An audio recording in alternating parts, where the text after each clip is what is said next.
Então vamos agora iniciar o nosso estudo, né, as nossas manobras de apendicite do paciente, tudo bem? A primeira manobra que a gente vai falar é a manobra de Blumberg, tudo bem? O que é a manobra de Blumberg? A manobra de Blumberg consiste na descompressão brusca do ponto de McBurney, sendo uma dor, a descompressão maior que a compressão, sugestivo de uma apendicite no paciente, lembre-se, sugestivo, tudo bem? Qual é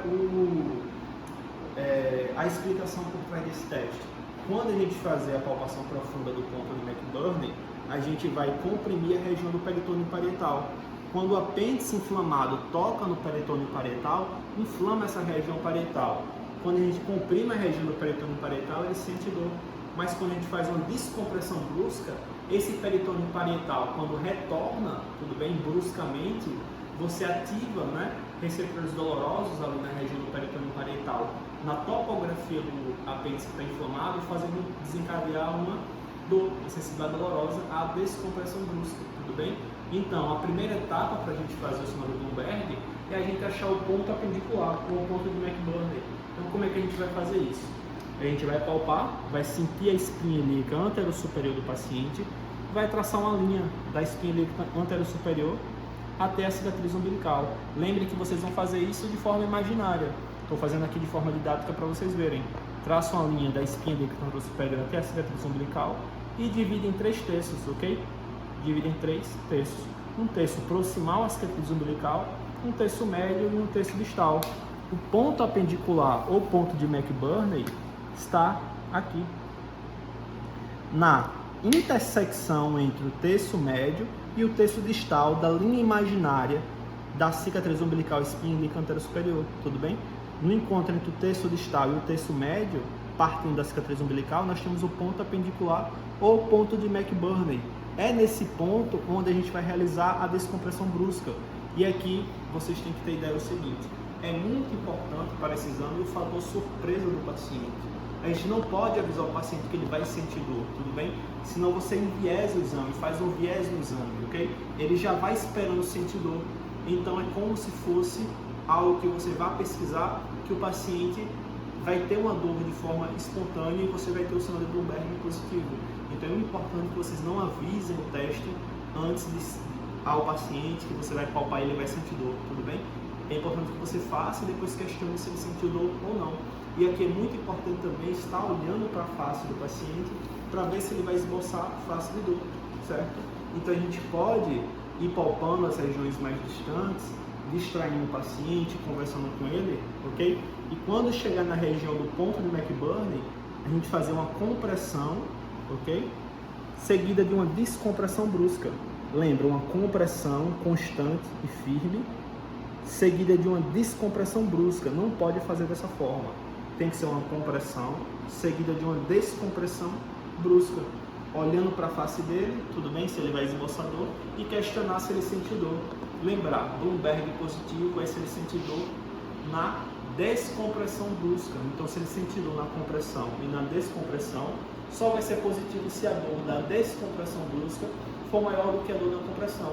Então, a gente tem que uma descompressão brusca do ponto de McBurney ou apendicular sugere uma peritonite, ok? Na topografia do ponto de McBurney, e provavelmente a etiologia dessa peritonite é por causa de uma apendicite, tudo bem? Então esse é o sinal de Blumberg para a pesquisa de apendicite. A segunda manobra para apendicite que a gente tem é a manobra de Rosen, tudo bem? Ela consiste na gente fazer uma antiperistalse, tudo bem, dos fluidos aqui no nosso intestino grosso, da direção de sigmoide, colo ascendente, colo transverso, tudo bem? Colo descendente, colo transverso, colo ascendente, fazendo com que esse ar chegue aqui na região do septo e faça uma distensão do septo, tudo bem? Fazendo uma distensão do septo, você move o apêndice, que, se inflamado, vai gerar uma dor, ok? Então é uma manobra que depende de você ter muito ar em região do intestino grosso, certo? Como é que a gente vai fazer essa antiperistalse? A gente vai pressionar com o punho aqui na região sigmoide, tudo bem? Vai deslocar o ar daqui para essa região. Sem tirar essa mão, nós vamos colocar o outro punho, ok? Para deslocar o ar daqui para essa região sem retornar para a região sigmoide. A gente coloca o outro punho, sem tirar o do ar, E quando a gente desloca o ar para cá, a gente pode tirar o punho. E a gente faz uma última pressão, tudo bem? Lembrar de não aproximar muito o punho da região de topografia do apêndice para que a gente não faça um Blumberg, por exemplo, ok? A gente não pressione e sinta dor. Dessa forma a gente fez uma antiperistalse do ar que vai chegar aqui na região do século, estendendo e causa dor se for o caso de uma apendicite, tudo bem? Lembrar que o paciente vai referir dor em região de fossa ilíaca direita e não uma dor aqui na região palpável. Se for uma dor, a gente questiona onde é a dor. Se ela for nessa região, não é o sinal de Rosling, tudo bem? O sinal é apenas se for na fossa ilíaca direita, podendo indicar uma peritonite, no caso, uma apendicite, tudo bem? Então, é o sinal de Rosling que a gente pode fazer para pesquisar a apendicite, certo? Nossa próxima manobra para apendicite é a manobra do Pessoas. Essa manobra vai ser muito sensível quando a gente tiver um apêndice retrocecal, tudo bem? Por quê? A gente tem aqui, para exemplificar para vocês, o músculo Pessoas, ok? O músculo Pessoas, ele vai ter aqui, ok? Conexão entre as vértebras lombares e o fêmur. Então, qual vai ser a ação dele? Ele vai fazer uma flexão da coxa sobre o quadril, tudo bem? Então, ele vai fazer essa flexão da coxa sobre o quadril. E aí, quando a gente fizer a manobra do Pessoas, a gente vai mexer com Pessoas. Quando a gente tiver um apêndice retrocecal, igual esse é o exemplo que a gente tem aqui nessa maquete, tá vendo? Ou seja, o apêndice vermiforme está atrás do seco. Então a gente tem aqui a região secal e o apêndice está atrás. A gente vê que esse apêndice ele tem uma relação, quando ele está retrocecal, com o Pessoas direito.